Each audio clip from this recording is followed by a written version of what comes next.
Sagnuta je nad krevetom, ruka stegnuta oko njegove, dok mašina diše umjesto njega i usne ispod maske za kiseonik pokušavaju da izgovore nešto važno. Čovjek koji je 5 decenija punio sale i opčinio milione, sada leži priključen na aparate i pokušava da joj kaže nešto što ne može da sačeka. Ona se saginje bliže i onda ga čuje, jasno, uprkos svemu. Ali šta je tačno rekao Andrija Bajić kroz tu masku i zašto su te reči pokrenule čitavu jednu porodičnu oluju, saznaćete tek na kraju ove priče. Andrija Bajić rođen je u selu Jabučje kod Lajkovca, u siromašnoj porodici Lazara Bajića i Mileve Jevtić. Odrastao je bez mnogo materijalnog, ali s muzikom koja ga je pronašla još u ranom detinjstvu, pre nego što je imao reči da je opiše. Zajedno s bratom Tomislavom formirao je duo Braća Bajić i krenuo na put koji bi trajao punih 5 decenija, bez prekida i bez kompromisa. Ostavili su za sobom 43 single ploče, 28 long play albuma i 120 trajnih snimaka u tonskom arhivu Radio Beograda. Te cifre ne opisuju jednu karijeru, one opisuju instituciju koja se gradila godinama, u vreme kad je radio bio jedini prozor kroz koji je narodna pesma ulazila u domove, u seoske kuhinje i gradske stanove, svuda gde je neko sedeo i slušao. Pesma Nad izvorom vrba se nadnela, napisana za Silvanu Armenulić, postala je jedna od najprepoznatljivijih melodija u celokupnoj istoriji domaće estrade. Silvana Armenulić je otišla 1976.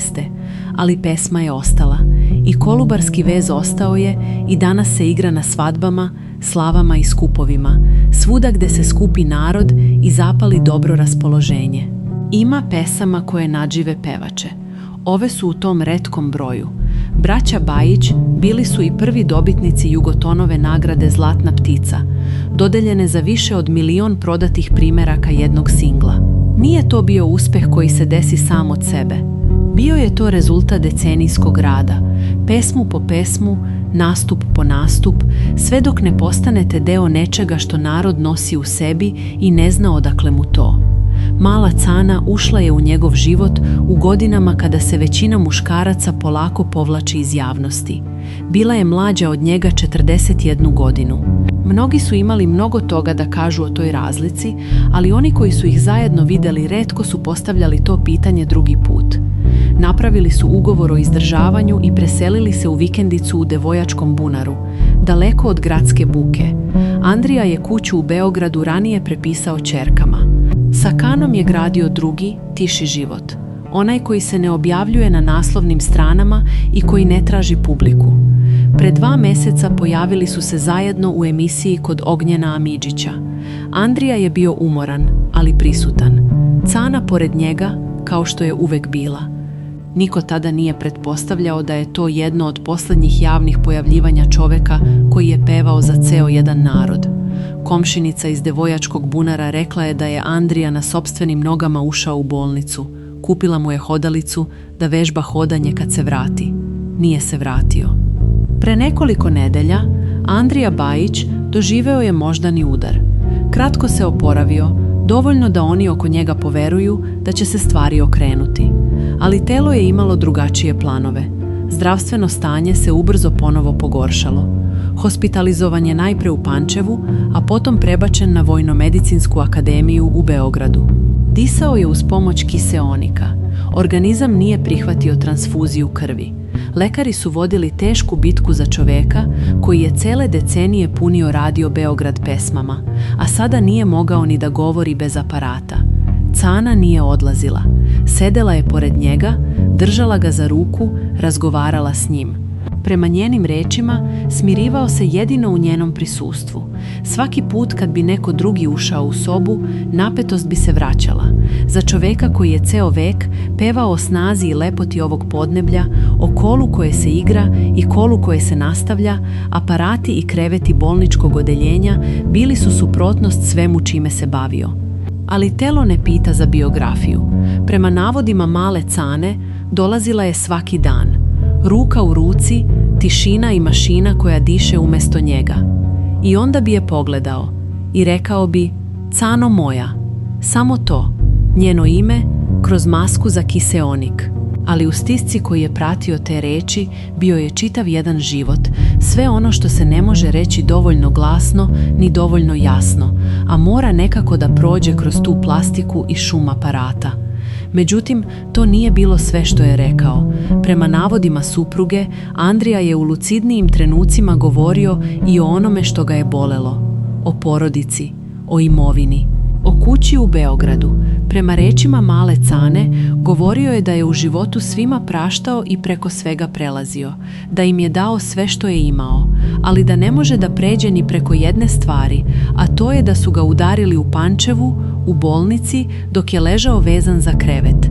Prema navodima supruge, na samrti je prokleo dar koji je dao ćerkama. Ne vikendicu u Devojačkom bunaru, gde je živeo s Canom, nego kuću u Beogradu koja je ranije prepisana ćerkama. Gorčina čoveka koji je ceo vek poklanjao, a na kraju ostao s osjećajem da je pogrešio kome. To nije bila nadprirodna kletva, to je bila rečenica čoveka koji umire i nema više snage da ćuti. I upravo tu, između ove dve slike, između čoveka koji šapuće Kano moja i čoveka koji govori o gorčini i daru koji je pogrešno dat, leži cela ta priča. Priča koja počinje s pesmom naučenom u detinjstvu u Jabučju, a završava se u bolničkoj sobi, s maskom za kiseonik i rukom koja ne pušta. Prema tvrdnjama male Cane, drama nije počela na VMA, počela je još u Pančevu. Cana tvrdi da su je ćerke fizički napale u bolnici ispred Andrijinog kreveta, dok je on ležao priključen na aparate. Tvrdi da je policija intervenisala i da posjeduje video snimak napada. Jedina javno dostupna informacija s druge strane jeste da je u pitanju bila rasprava i guranje, a ne fizičko nasilje. Ćerke se nisu detaljnije javno oglasile. Prema navodima supruge, pokušale su i da ospore venčani list i ugovor o izdržavanju pred lekarima u bolničkim hodnicima, dok im je otac ležao uz kiseonik. Andrija ih je, prema Caninim rečima, molio da stanu, ali više nije imao snage da bude autoritet u prostoriji.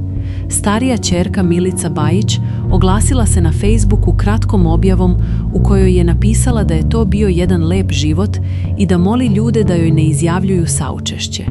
Ta rečenica mnogo je otvorila, a malo zatvorila. Šta se tačno odvijalo u tim bolničkim hodnicima između supruge i ćerki, nemoguće je utvrditi samo na osnovu onoga što je javno dostupno. Postoji detaljna verzija, ona koju iznosi mala Cana.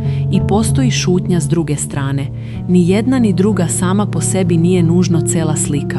7. jula 2026. Andrija Bajić preminuo je na Vojno-medicinskoj akademiji u Beogradu u 9. deceniji života. Mala Cana stigla je na VMA.